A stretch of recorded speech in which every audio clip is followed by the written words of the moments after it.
Hi.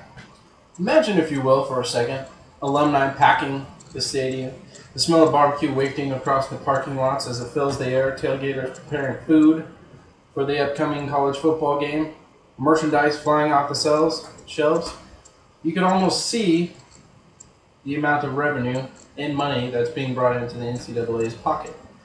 Now, how much money? Well, I can tell you that for every university pulls in roughly $3.1 million annually for just these games alone. Now, you may ask yourself, how much of money goes to the student athletes? Well, I can tell you it's zero.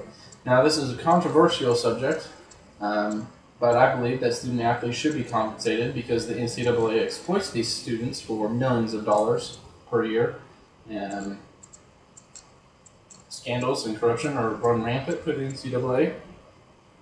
And that education is looked at secondary to sports by the universities, and a lot of the students look at college as a stepping stone to further progress their professional career. Now, how much money do you think the NCAA brings in per year?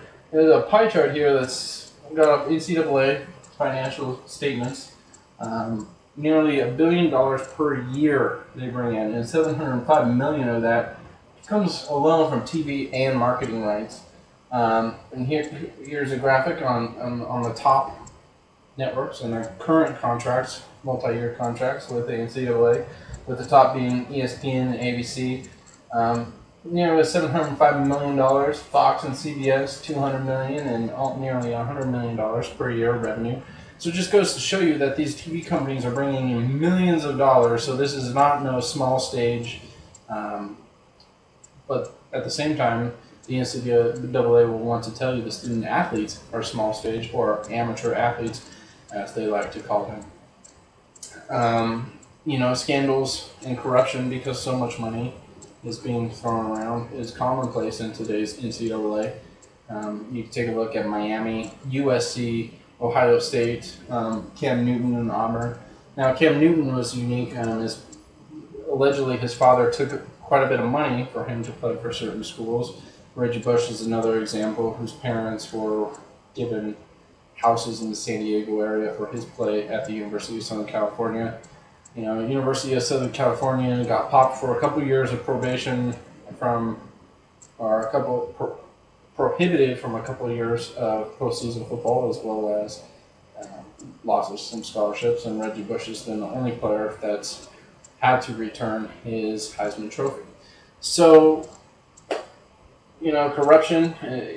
Anytime you're dealing with money, the potential for corruption is there. Now, merchandise is another huge revenue source for the NCAA. Jerseys, hats, T-shirts, etc. bring in tons of money for the NCAA, but at the moment a student athlete tries to sell their jersey, AJ Green, for example, a wide receiver at the University of Georgia a few years ago, got in trouble for trying to sell his jersey to make up some cash to go to spring break, which is against NCAA rules. At the same time, the school was selling the same jersey in their stores, raking in thousands of dollars on it. But it's funny that the student couldn't sell his own jersey with his own name and number on it. Now, Ed O'Bannon was a collegiate basketball player for the UCLA Bruins a few years back on the championship squad. Now, Ed's currently driving a lawsuit with the NCAA as far as royalty and revenue goes. UCLA still using his image in videos and other means, I guess, to promote and show his championship run. However, Ed feels that now he's out of college, there's no reason why he should not be getting any revenue from this. So it's a pretty substantial case that's been going on for a while. If it goes through, it could definitely impact the way the NCAA handles compensation for their athletes.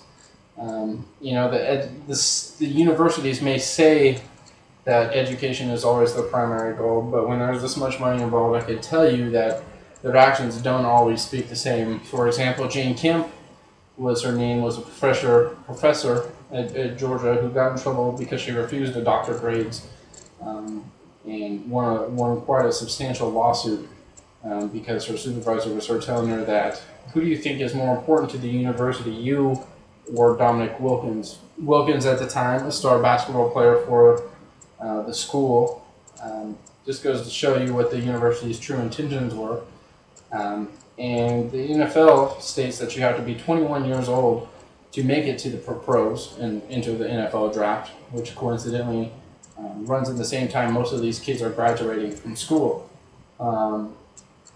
So a lot of these kids have to go to college, and with high technical talent, and may not necessarily hold education in their as a number one priority, but cause a lot of problems when it comes to eligibility and keeping them eligible and doctoring their grades, and it could just breed corruption and these problems like Jane Kim has seen. So.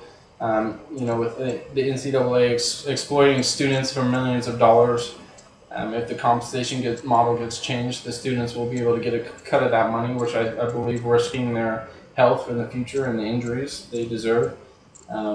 Scandals and corruption should be reduced across the board because students aren't, I guess, as provoked to take the money. Nearly 1/3 of college football players, or 1/3 of NFL football players, admitted to taking some sort of illegal payment in college. So that should reduce drastically when legit money is coming in to pay for their play. Also, universities will stop having to pretend that education is the primary function for these big athletes that come in when in reality these big athletes are brought in mainly because of the crowd that they'll draw on a Saturday on a football game or basketball game, for that matter, and the amount of money they'll bring in to the school. So it's about time the NCAA is past due for some change. I think the money that's being brought in by the TV companies speaks for itself, that these students should be compensated for their ability and play. Thank you. So at this time, I'll ask the audience if there's any questions they have on my presentation. Why should only basketball and football players be paid? Well, I personally don't feel that it should be limited per sport. The simple fact of the matter is another athlete, such as a top swimming recruit, is not going to pull in as much money as a star football player would. Not to say they shouldn't be compensated. However, the money is in the big-time TV sports, which at this time are unfortunately stuck with football and basketball. So I figure as a free market that we're living in right now, it's just kind of the way that it's going to be supply and demand, where the demand and money is in those sports. So they will get the bigger chunk of the compensation, unfortunately, if they implement this. Do you believe that education is not as important as sports? No, I believe education is, the whole reason why these universities exist. And my presentation is not to argue that fact at all. However, I do believe that there are students that are going, and a lot of these universities recruit certain athletes, not because of their educational ability, but mainly because of their athletic ability.